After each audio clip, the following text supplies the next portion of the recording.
সবজি রান্না করার পরে দেখা যায় যে বাসার কেউ খেতে চায় না। এইভাবে যদি সবজি রান্না করেন তাহলে মাছ মাংস ছেড়ে সবজি খেতেই সবাই বেশি পছন্দ করবে। এইভাবে একদিন সবজি রান্না করে দেখবেন, সবাই বেশ মজা করে খাবে, সবজির প্লেট একদম ফাঁকা হয়ে যাবে। প্রথমে আমি সবজিগুলোকে হালকা কিছুটা সেদ্ধ করে নেব।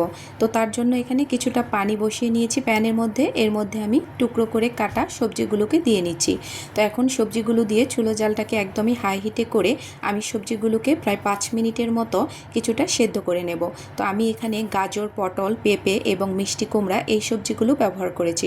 আপনারা আপনাদের পছন্দ অনুযায়ী যে কোনো সবজি ব্যবহার করতে পারেন। তো 5 মিনিট সবজিগুলোকে আমি ভাপিয়ে নিয়েছি।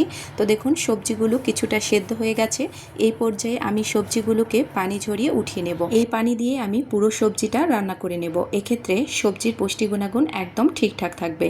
তো এখন আমি পানিটাকে নামিয়ে একটা বোলের মধ্যে ঢেলে নেব। এরপর এই কড়াইটাকে একটু পরিষ্কার করে ধুয়ে এর মধ্যে আমি দিয়ে নিচ্ছি কিছুটা তেল। আমি এখানে প্রায় 3 টেবিল চামচ পরিমাণ রান্নার তেল দিয়ে নিয়েছি।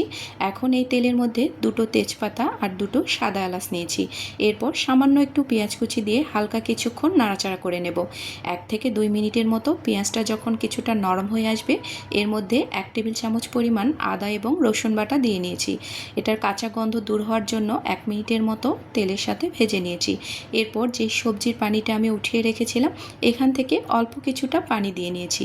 এরপর এখানে দিয়ে নিচ্ছি 1/4 চা চামচ পরিমাণ ধনে গুঁড়ো, জিরে গুঁড়ো, দিয়ে নিচ্ছি স্বাদমতো লবণ, আর কালারের জন্য ব্যবহার করছি সামান্য একটু হলুদের গুঁড়ো। এরপর আমি কিছুটা নাড়াচাড়া করে এই মশলাগুলোকে কষিয়ে নেব। এখানে কিছুটা পানি দেওয়ার কারণে মশলাগুলো পোড়া লেগে যাবে না। এরপর দিয়ে নিচ্ছি বাদাম বাটা। এটা দেওয়ার চেষ্টা করবেন, এটা দিলে সবজির টেস্ট একদমই দ্বিগুণ বেড়ে যাবে। আমি এখানে 5-6টির মতো কাজু বাদাম বেটে এখানে ব্যবহার করেছি। আপনারা চাইলে যে কোনো ধরনের বাদামই ব্যবহার করতে পারেন।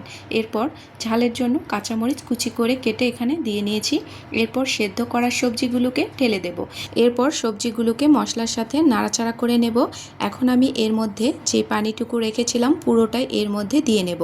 এইভাবে সবজি রান্না করে দেখবেন সবজির টেস্ট দ্বিগুণ বেড়ে যাবে আর খেতেও অনেক বেশি মজা হয়। তো সবটুকু পানি দিয়ে নিয়েছি। এরপর সবগুলোকে ভালোভাবে নাড়াচাড়া করে মিলিয়ে নিতে হবে। এরপর আমি ঢাকনা দিয়ে নেব 5 মিনিটের জন্য। 5 মিনিটের মধ্যে পানিটাও কিন্তু কিছুটা শুকিয়ে যাবে। তো 5 মিনিট বাদেই ফিরে আসছি। তো 5 মিনিট পরে আমি সবজিটাকে ঢাকনা উঠিয়ে আপনাদেরকে দেখিয়ে দিচ্ছি। দেখুন একদমই মাখো মাখো হয়ে গেছে। এই পর্যায়ে এখন আমি এটার মধ্যে একটা বাগার দিয়ে নেব।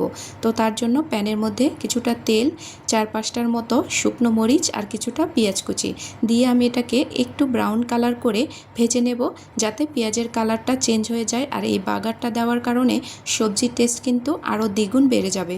তো এখন আমি বাগারটা দিয়ে নিচ্ছি। তো সবজি রান্না কিন্তু মোটামুটি প্রায় শেষের দিকে। এখন বাগার দিয়ে নাড়াচাড়া করে নেব। তো দেখুন সবজির কালারটাও কিন্তু অনেক বেশি সুন্দর এসেছে আর এটা খেতে এত বেশি মজাদার হয়, জাস্ট একবার রান্না করে দেখবেন। এরপর সবার লাস্টে 1 চামচ ঘি দিয়ে আমি ঢাকনা দিয়ে 2 মিনিট রেখে দেব। তো সবজি একদম রান্না কমপ্লিট হয়ে গেছে। তো দেখুন এরকম মাখো মাখো সবজি দিয়ে রুটি, পরোটা বা গরম ভাত খেতে বেশ মজাদার লাগে। তো আজকের আমার এই সবজি রান্নাটি আপনাদের কাছে কেমন লেগেছে অবশ্যই বাসায় এইভাবে একবার ট্রাই করে দেখবেন। যদি ভালো লেগে থাকে অবশ্যই ভিডিওটি শেয়ার করে দিতে ভুলবেন না। এই পর্যন্তই, সবাই ভালো থাকবেন। দেখা হবে নতুন কোনো সহজ রেসিপিতে। আল্লাহ হাফেজ। আসসালামু আলাইকুম।